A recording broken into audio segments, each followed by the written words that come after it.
आज ते चर्चेच्या मालिकेचा एक भाग सादर करणार आहेत. यामध्ये आरोग्य, निरोगी जीवन आणि त्या दिशेने शरीर कसे व्यवस्थापित करावे याबद्दल बोलणार आहेत. ही चर्चा आपले शरीर, प्रतिकारशक्ती, त्याचे फायदे आणि आपल्या शरीरास अधिक चांगल्या प्रकारे समजून घेण्याबद्दल आहे. हे जे तुम्हाला दिसतंय, ज्याचा आम्ही वापर केला इंट्रोडक्शनमध्ये, की ज्या व्यक्तीला भरपूर येत असतं, जेव्हा त्यांना भरपूर यायला लागलं की त्यांना जाणीव होते की आपल्याला फार कमी येत आहे आणि जगात भरपूर शिकायला आहे. ही जी स्टेटमेंट आहे ही फार महत्त्वाची आहे आणि ही आपल्याला आजच्या जगात हेल्थमध्ये सुद्धा उपयोगी आहे. कुठल्या संदर्भात? की जो व्यक्ती जाणकार आहे, जसा जसा त्याचा अभ्यास वाढतो त्याच्या लक्षात येतं की अरे आपल्याला खूप काय काय अजून शिकायचं आहे आणि शिकण्यासारख्या एवढ्या गोष्टी आहेत. आरोग्य हे असं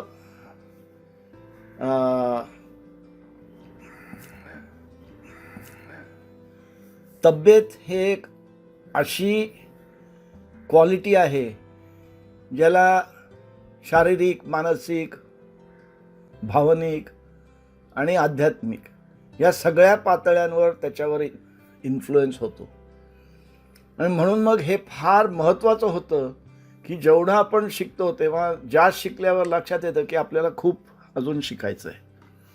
तसंच आम्ही एक दुसरा कॉन्सेप्ट म्हटलेला आहे की मी निरोगी कसं राहावं ह्याच्याबद्दल मी पहिला व्यक्ती आहे. पण खरं म्हणजे तसं नाही आहे. ही जी कॉन्सेप्ट आहे ही आपल्या चारी युगात, सत्ययुगात भरपूर होती. लोक आजारी पडायचे नाहीत कारण ते सगळे शिस्तशीर वागायचे, शिस्तशीर राहायचे, वाईट गोष्टी करायच्या नाहीत, खरं बोलायचं, खोटं बोलायचं नाही, वगैरे वगैरे. तात्पर्याने तुम्ही जर का सात्विक राहिला तर तब्येत तंदुरुस्ती राहू शकते. पण जसे जसे युग बदलले, सत्ययुग, त्रेतायुग, द्वापर आणि कलियुग, तेव्हा हळूहळू लक्षात आलं की आजच्या कलियुगात आपण आजार धरून राहतो आणि आजारात असलो तरी आपण आपल्याला नॉर्मल समजतो आणि आपण निरोगीची व्याख्याच बदललेली आहे की निरोगी माणूस असूच शकत नाही. आपण काहीतरी रोग असल्याशिवाय आपण नॉर्मल नाही. हे विचार करताना वाईट वाटतं, पण काय करणार, ही अवस्था आपली पोचलेली आहे. हा जो प्रोग्राम आहे यूट्यूबवर तुम्हाला माहिती द्यायचा, ह्याची एकच कल्पना आहे की सगळ्यांना आपण आजारातनं मुक्त करायचा प्रयत्न करायचा आहे. आणि ही एक संधी आहे तुम्हाला सगळ्यांना की ही माहिती घेऊन त्याचा उपयोग करून त्याचा लाभ घ्यावा. आता हे सगळं करायला आपल्याला एक महत्त्वाची गोष्ट पहिल्यांदा करायला पाहिजे, ज्याला आम्ही म्हणतो तुमची मानसिक कल्पना बदलावी लागते. बदलायचं म्हणजे काय? उदाहरणार्थ, तुम्ही जे आता जगताय त्याच्यातनं राहणं आणि सुखात राहणं हा भाग बदलायला पाहिजे. तर जगणं आणि राहणंमध्ये फरक काय? उदाहरण देतो एक. माझ्या खिशात दिडकी नसेल तर मला कुठेही जायचं झालं तर मी चालत जाईन, किंवा थोडे पैसे असतील तर मी पब्लिक वाहन म्हणजे ST किंवा गाडीने जाईन. पण माझ्याकडे अमाप पैसा असला तर मी माझ्या स्वतःच्या कारने जाऊ शकतो, मी टॅक्सीने जाऊ शकतो, किंवा मी एक लक्झरीने जाऊ शकतो. आणि हे दोन्ही जेव्हा लक्षात घेतो तेव्हा आपण म्हणतो की हां, तो सर्वायवल मोड आहे आणि हा ऐशारामात राहायचा मोड आहे. हाच जर का कॉन्सेप्ट आपण आपल्या देहाकडे लक्ष देऊन बघितलं तर लक्षात येतं की आपण आपला देह नुसतं जगण्याकरता वापरतोय आणि त्याची क्षमता एवढी आहे की आपल्याला त्याला बदलता येतं. आपला देह ही अशी गोष्ट आहे ती लोखंडासारखी नाही आहे, बदलत नाही. आपण आपला देह प्रत्यक्षात बदलता येतो. तर म्हणून आमचं म्हणणं आहे की जगण्यापासून आपण ऐशारामात राहायच्या वृत्तीकडे बदलाव केला पाहिजे. ते कसं करायचं हे पुढच्या आपल्या ह्याच्यात सांगतो. तर आपण जेव्हा बदलाव करायचा विचार करतो तर पहिला आपला अडथळा येतो की बदलाव कशाकरता करायचा आणि देह कसा बदलणार. पण ते समजून घ्यायला आपण आपली प्रतिकारशक्तीबद्दल पहिलं लक्ष दिलं पाहिजे. आणि प्रतिकारशक्तीमध्ये 3 प्रकार आम्ही असं त्याला नेमलेले आहेत. एक म्हणजे प्रतिकारशक्ती आपली असलेली जपून ठेवणे. उदाहरणार्थ मी आत्ता जसं आहे त्याची माझी प्रतिकारशक्ती काहीतरी आहे, पण ती मी जपून ठेवली तर त्याचा फायदा आहे, ती मी वाया घालवली तर तोटा आहे. दुसरा भाग आला की माझी प्रतिकारशक्ती मला वाढवता येते का? हो, वाढवता येते. तर ते वाढवण्याकरता मी काय करू शकतो? काय प्रकारचे व्यायाम, काय प्रकारचं खाद्य, काय प्रकारचं डिसिप्लिन, काय प्रकारची लाईफस्टाईल चेंजेस, जिथे मी माझं जीवन जगायचा प्रोग्रॅम जो आहे तो मी बदलू शकतो का? आणि जेव्हा मी माझी प्रतिकारशक्ती जपून ठेवतो आणि वाढवायचा प्रयत्न करतो म्हणजे आपली प्रतिकारशक्ती टोटलमध्ये वाढते. पण जर का माझं एक गळकं बकेट असलं आणि मी कितीही प्रतिकारशक्ती वाढवत बसलो पण मी प्रतिकारशक्ती जपून ठेवायची पद्धत नसेल तर माझी प्रतिकारशक्ती वाढती आणि गळून जाते. मग माझी प्रतिकारशक्ती वाढत नाही, नुसतं डेव्हलप करायचा मी प्रयत्न करतो पण पुढे बँक बॅलन्स माझा वाढत नाही. पैसे येतात आणि खर्च होतात, बँक बॅलन्स वाढत नाही. तसं प्रतिकारशक्तीचा बॅलन्स वाढत नाही. आणि प्रतिकारशक्तीचं महत्त्व काय? जेव्हा तुमची प्रतिकारशक्ती चांगली असते तेव्हा तुमची तब्येत तंदुरुस्त राहते. तुमची प्रतिकारशक्ती चांगली असली तर बरेचसे आजार विकार तुमच्या जवळ पण येत नाहीत.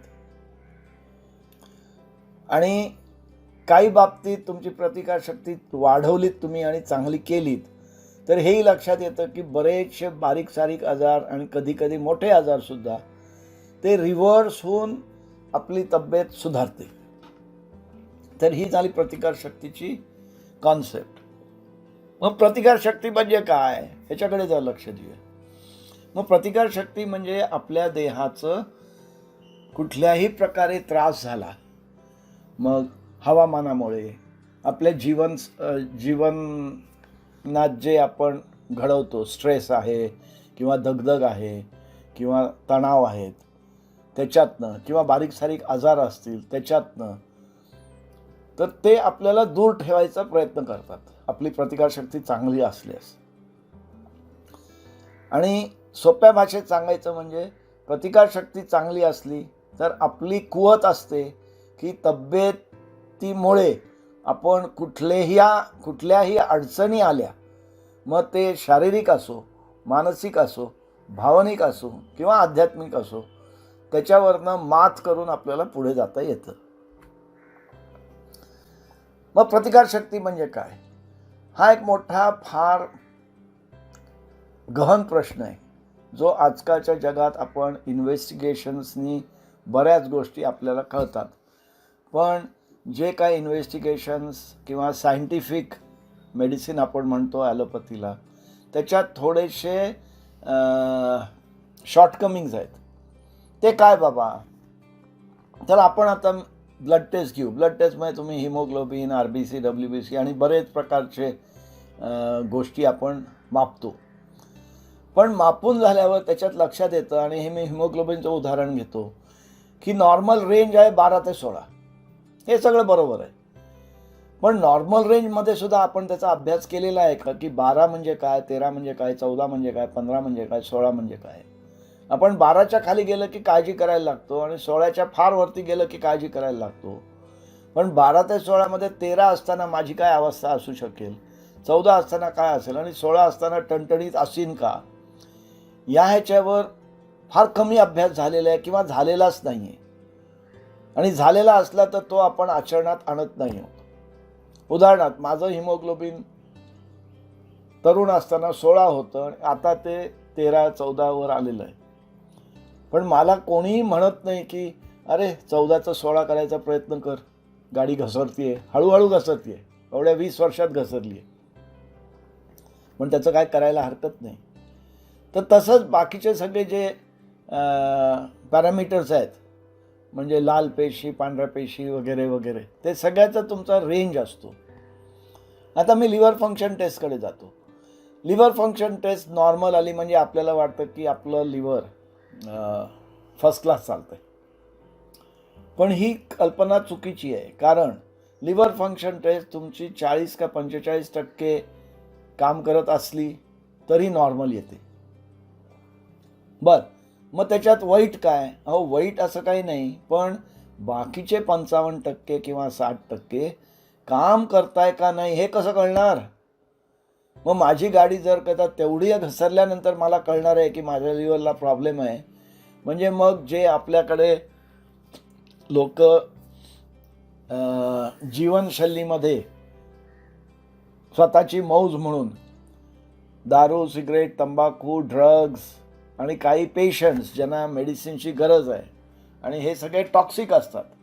तर लिव्हर आपलं टॉक्सिक डिटॉक्सिफाय करायला प्रयत्न करत असतं, पण हे करता करता त्याच्यावर विकार होऊन त्याची कॅपॅसिटी कमी होत असते. पण ती कमी होऊन 40-45% काम करत असताना सुद्धा नॉर्मल दाखवते. मग मला जर करता कुठलंही व्यसन असलं आणि माझी लिव्हर फंक्शन टेस्ट चेक करून घ्यावं, तुम्हाला बरं नाही आणि नॉर्मल आली की मी टणटणीत आहे, मला काही काळजी नाही, मी नॉर्मल आहे असं म्हणून आपण पुढे जातो. किडनी फंक्शनचंही असंच जरा काहीतरी आहे, पण त्याच्यावर मी आता काय खोलात जात नाही. आता आपण रक्ताच्या pH कडे बघू. रक्ताचं pH जे संख्या आहे ती 7.35 to 7.45 असा रेंजमध्ये पाहिजे. ते जेव्हा 7.39च्या खाली होतं तेव्हा आपण एकदम आपले डॉक्टर लोक धावपळ करून सिरियस प्रॉब्लेम आहे म्हणून काळजी घेतात. अगदी बरोबर आहे. तसंच 7.45च्या पुढे जे काय फार वाढलेलं असेल तर जेव्हा काळजी करायची परिस्थिती येते तेव्हा डॉक्टर आपल्याला सांगतात की काळजी करण्यासारखं आहे, आपण ट्रीटमेंट करायला पाहिजे. पण माझा मुद्दा थोडा वेगळा आहे. 7.39 to 7.45 मध्ये रेंज बरीच आहे. तर जेव्हा 7.4, 7.41, 7.42, 7.43, 7.44 किंवा 7.45 ही अवस्था असते, तेव्हा देहाचं नक्की काय असतं? 7.40ला मला बारीकसा आजार असतो का? 7.44ला मी टणटणीत असतो का? 7.45ला एकदम परफेक्ट तंदुरुस्त असतो का? असा कोणी अभ्यासच केला नसल्यामुळे किंवा केला असला तर तो प्रत्यक्षात न आणल्यामुळे आम्हाला कळायला काही मार्गच नाही. आणि तसं ती माहिती मिळाली तर आपलं ॲनालिसिस देहाचा तंदुरुस्त तब्येतीकडे जाण्याचा चान्स असतो.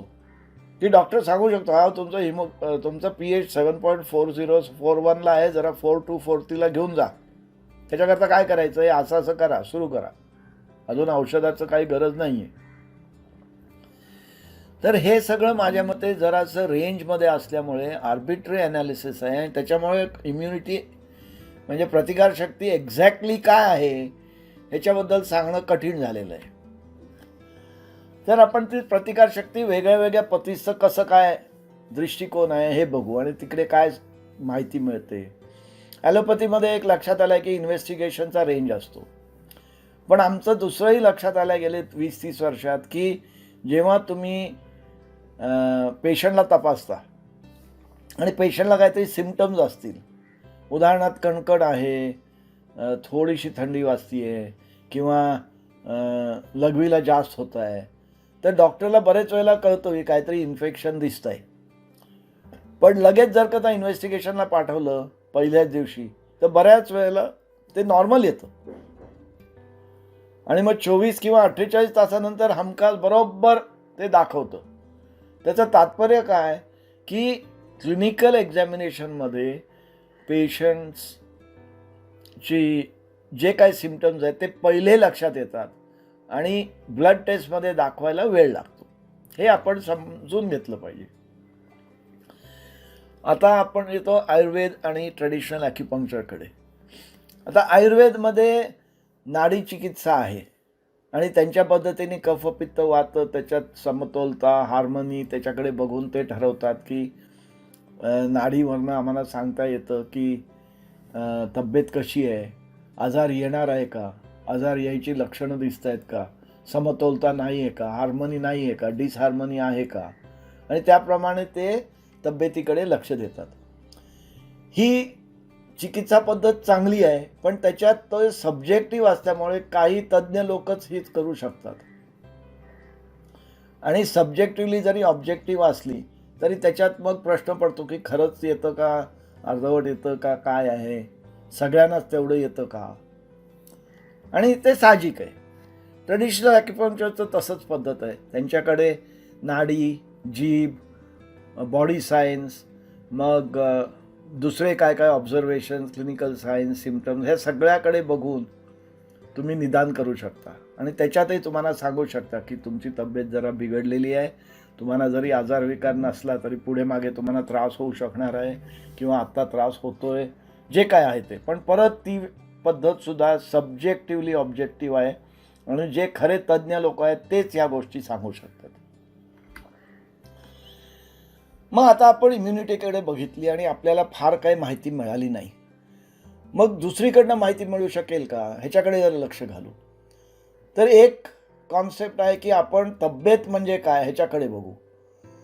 मग तब्येत म्हणजे काय, व्हॉट इज हेल्थ, मग त्याच्याकडे आपण बघितलं तर त्यात काय मिळतं आपल्याला निष्कर्ष ते बघूया.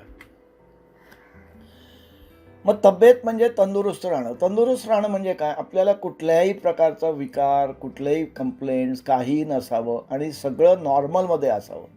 पण परत मोठा प्रश्न येतो, नॉर्मल म्हणजे काय. नॉर्मल आपण सगळेच म्हणतोय, पण एक्झॅक्टली नॉर्मल म्हणजे काय. आणि हे फार महत्त्वाचं आहे समजायला, कारण आजकालच्या जगात आपण बऱ्याच गोष्टी सगळं नॉर्मल आहे हे समजून पुढे चालतोय. तर त्या संबंधित जर का आपण विचार केला तर खाली जी कंटिन्युअमची लाईन दाखवली आहे, ज्याच्यावर एकीकडे नॉर्मल आम्ही म्हटलं आहे आणि दुसरीकडे मृत माणूस म्हटलं आहे.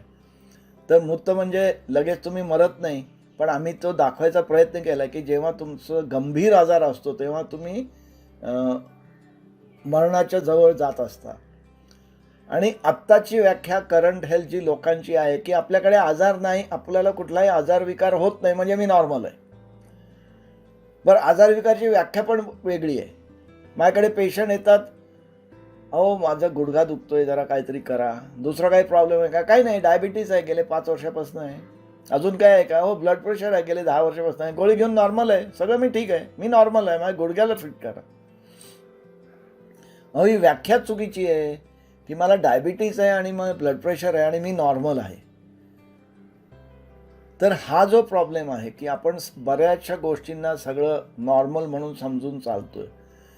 तर आणि दुसरी व्याख्या बरेच वर्ष चालू आहे की आपल्याकडे आजार विकार नसला म्हणजे मी नॉर्मल आहे.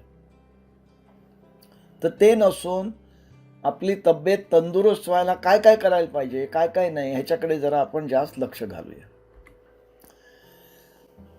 तर नॉर्मलच्या बऱ्याच काय काय व्याख्या आहेत, पण ते फार मोठं लेक्चर होईल.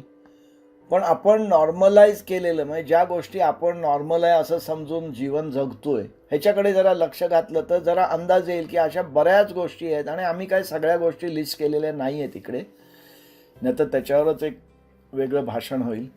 पण काही गोष्टी ज्या उठून दिसतात, ठळक आहेत, त्याच्याकडे लक्ष देऊन बघतोय.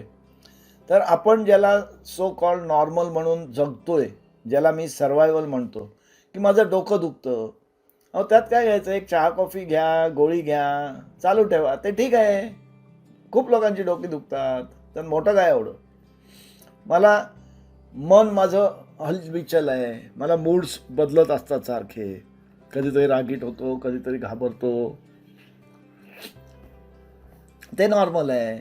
मला झोप बरोबर लागत नाही, मी सकाळी उठल्यावर दमलेला असतो, थकलेला असतो, माझी एनर्जी लेवल कमी आहे, मी दिवसभरात दमलेलाच असतो, थकानच असते, घरी आल्यावर दमून झोपतो लगेच, हे सगळं नॉर्मल आहे. बायकांची मानसिक पाळी ती वेळी अवेळी येणं, त्याच्या अंगावरनं कमी जाणं, जास्त जाणं, त्रास होणं, अंग दुखणं, हे सगळं जे आहे हे नॉर्मल आहे, आम्हाला काय एवढ्या वर्षापासून आहे, पहिल्या दिवसापासून असंच आहे म्हणून ते नॉर्मल झालं का? हात आणि पाय गार असणे, हात आणि पाय ओले असणे, कुठल्या प्रकारची जरा नर्वसनेस, एन्झायटी, भूक न लागणे, संडास बाथरूम साफ न होणे, किंवा सिम्पटम्स म्हणजे अंग दुखणे, कुठेतरी प्रेग्नन्सीमध्ये मॉर्निंग सिकनेस, उलट्या होणे, आपण चालता फिरता कुठेतरी धडपडत असतो, मग ते पडतो तरी किंवा कुठेतरी हात लागला, पाय लागला, अहो इकडे काळं निळं झालं, काय झालं, नाही जाताना ती भिंतमध्ये आली, असं आपण बरेच वेळेला म्हणून जातो. आणि हो, ती माझी सवय आहे आणि त्याला आपण नॉर्मल समजतो. कणकण अंगावर काढणे, ते ठीक आहे, हो चालायचंच, असं होतं. आणि कुठल्याही प्रकारचं दुःख किंवा सफरिंग, ह्या सगळ्याला आपण नॉर्मलाइज करून जीवन चालवायचं आहे म्हणून आपण चालवत बसलोय. आणि त्याला जे मी मगाशी म्हटलं सर्वायवल मोड किंवा जगणं, जीवन राहणं नाही, जगणं. पण हे सगळं मी तुम्हाला कशाला सांगतोय आणि त्याला काही करता येतं का? तर महत्त्वाचा प्रश्न असा आहे की हे सगळं तुम्ही आम्हाला सांगताय, त्याचं तात्पर्य काय? आपल्याला जीवन विदाऊट सफरिंग, विदाऊट पेन, हे तुम्ही जे सगळे लिस्ट केले आहेत, हे सगळं नसून साहजिक आहे का? पॉसिबल आहे का? तर सोपं उत्तर आहे की हो आणि हो. पण त्याच्याकरता आपण काहीतरी आपल्या जीवनात बदलाव आणायची गरज आहे. हे साहजिकच आहे की आपण कुठल्या तरी चुकीच्या मार्गावरनं आपली जीवनशैली चालू आहे म्हणून हे सगळं होत आहे. आणि ते बदलून जर कथा बदल होणार असला तर आपण त्याच्यावर विचार करायची गरज आहे. तर आपण जर कथा प्रमाणे आपली जीवनशैली बदलली आणि चेंज आणला तर बदलाव आणल्यावर आपल्याला तो फरक दिसू शकतो. म्हणजे आता आपण सुरुवात केली प्रतिकारशक्तीवरनं, पण आता मग आपण आलोय की आपण आपल्याला बदलायला पाहिजे. जर कथा आपली जीवनशैली सुधारायला पाहिजे तर, आपली तब्येत तंदुरुस्त व्हायला पाहिजे तर, मग बदलाव म्हणजे काय? कुठल्या प्रकारचा बदलाव? तर आता बदलावकडे बघू. तर बदलाव म्हणजे काय? बदलावमध्ये 2 प्रकार आहेत. एक आपल्याला काय बदलता येतं आणि एक आपल्याला बदलता येत नाही. तर पहिल्यांदा आपण बदलता येत नाही ह्याच्याकडे बघू. तर काय बदलता येत नाही? आपली हाडांची साईज. एकदा मी 25-26 वर्षाचा झालो की माझी हाडं, जर का मी 5 फूट 8 इंच जे काय माझी उंची वगैरे आहे, तर ती हाडांची साईज माझी काही बदलत नाही. पण हाडांची शक्ती बदलू शकते, पण ती साईज नाही बदलणार. मला कुठल्याही प्रकारचा विकार असला, फिजिकल ऑर एनी सॉर्ट, जन्मापासनं, तर तो मी बदलू शकत नाही. माझं जेनेटिक इम्प्रिंट म्हणजे काय की अनुवंशिक जे आहे, म्हणजे नाक, कान, डोळे, डोळ्याचा रंग वगैरे जे काय ठेवण, ज्याच्यावरनं माझे बाप दादा, आजी आजोबा ह्यांचे काहीतरी गुण आलेले आहेत, ज्याला आम्ही जेनेटिक इम्प्रिंट म्हणतो, ते नाही बदलता येत. आणि मला माझा ब्लड ग्रुप बदलता येत नाही. मग बदलता काय येतं हा प्रश्न आहे ना, कारण त्याच्याचकडे आपल्याला वळायचं आहे. मग आपल्याला बदलता येतं म्हणजे जे काही आपण करतो, ज्याच्यामुळे आपला देहाची चालना, म्हणजे ज्याला आम्ही फिजिओलॉजी म्हणतो, ती फिजिओलॉजी बदलता येते, ह्या गोष्टी बदलता येतात. मग अशा काय गोष्टी आहेत ज्याच्यामुळे आपली फिजिओलॉजी बदलू शकते? आणि मी थोडीशी उदाहरणं देतो. श्वास. आपण आता चालते फिरते श्वास घेतोय, तर श्वास आपला काहीतरी 2 सेकंद, 4 सेकंद, 5 सेकंदचा एक श्वास होतो. पण आपण जेव्हा मोठा श्वास घेतो तेव्हा लक्षात येतं की चांगला 10, 12, 15 सेकंदचा श्वास फुफ्फुसाच्या मध्ये ताकद आहे. म्हणजे उदाहरणार्थ आपण आपल्या फुफ्फुसाची ताकद 15 सेकंदची असताना आपण 2 सेकंदचा श्वास घेऊन त्याला आपण शॉर्ट चेन करतोय, म्हणजे परत आपण जगतोय, तंदुरुस्त राहत नाही होत. तसेच माझे मसल्स, स्नायू, मी व्यायाम करून स्नायू घट्ट करून ताकदवान केलं, बलवान केलं, तर माझं फिजिक, माझी बॉडी सुधारते, त्याच्यामुळे माझा देह सुधारतो. पण मी काय व्यायाम न करता नुसतं पाळपुत्या पेंद्या राहिलो तर त्याचा माझा फायदा होणार नाही आहे. मग तसंच झालं माझं जे काय खाणं पिणं आहे. चांगल्या गोष्टी शिस्तशीर वेळेनुसार सीझनानुसार खाल्लं तर माझी तब्येत सुधारेल. मी आपलं अति नुसतं जेवण हाणत बसलो तर तब्येत बिघडणार आहे. माझी पचनशक्ती, माझी झोप, खाणं पिणं राहणं विचार करणं सगळ्याच बाबतीत मी बदलाव आणू शकलो तर त्याचा जो फिजिओलॉजीवर इम्पॅक्ट आहे, फिजिओलॉजीला बदलणारा जो इफेक्ट आहे तो मी माझ्या हातात ठेवून बदलू शकतो. आणि बदलतो म्हणजे काय, मग माझं हिमोग्लोबिन, पेशा हे सगळे इन्व्हेस्टिगेशन ज्याच्याबद्दल आपण बोललो त्या सगळ्या गोष्टी बदलू शकतो. तर आजच्या ह्याच्यात आपण इकडेच थांबणार आहोत. पुढचा भाग जो आहे तो हा बदलाव आणायला काय काय करावं लागतं, कसं करावं लागतं, कुठल्या पद्धतीने जावं लागतं ह्याच्याबद्दल आपण डिटेलमध्ये बोलू. आता थोडीशी माहिती माझ्याबद्दल देतो. मी आनंद बापट, माझं ॲक्युपंक्चर निसर्गोपचारचा दवाखाना आहे पुण्यामध्ये. मी सूर्यनमस्कार सायंटिफिक पद्धतीने शिकवतो. आम्ही सायंटिफिक नॅचरोपॅथी करायचा प्रयत्न चालू आहे आमचा. शिवांबूचा प्रचार करतो. इंटरनेटवर आमचं फ्री क्लिनिक आहे. ज्यांना कोणालाही सल्ला घ्यायचा असला तो ईमेलवर करावा. आणि आत्ता जे आम्ही यूट्यूबवर व्हिडिओज अपलोड करतो आहे त्याच्याबद्दल एक निरोगी कसं राहावे ह्याच्याबद्दल एक 4 तासाचं लेक्चर आहे. जे 4 तासाचं लेक्चर तुम्हाला आता यूट्यूबवर भागाभागाने मिळणार आहे. आमचा हा प्रोग्राम हेल्थ सायरन आम्हाला मदत करतो आहे आणि त्यांची इच्छा आहे की हे लेक्चर जसं झालं तसे पुढचे सगळे भाग ते मदतीने तुमच्या आरोग्याकरता तुम्हाला दिशा दाखवायला आणि तुम्हाला निरोगी करायला प्रयत्न करायचा आमचं हेतू आहे.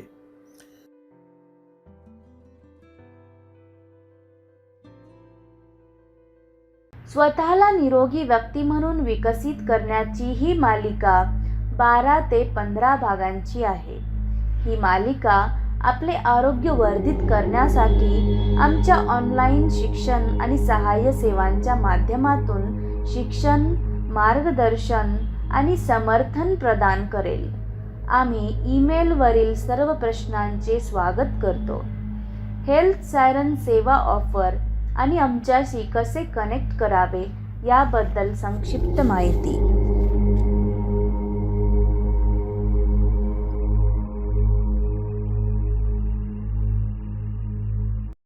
Download app Health Siren for all health solutions at your doorstep.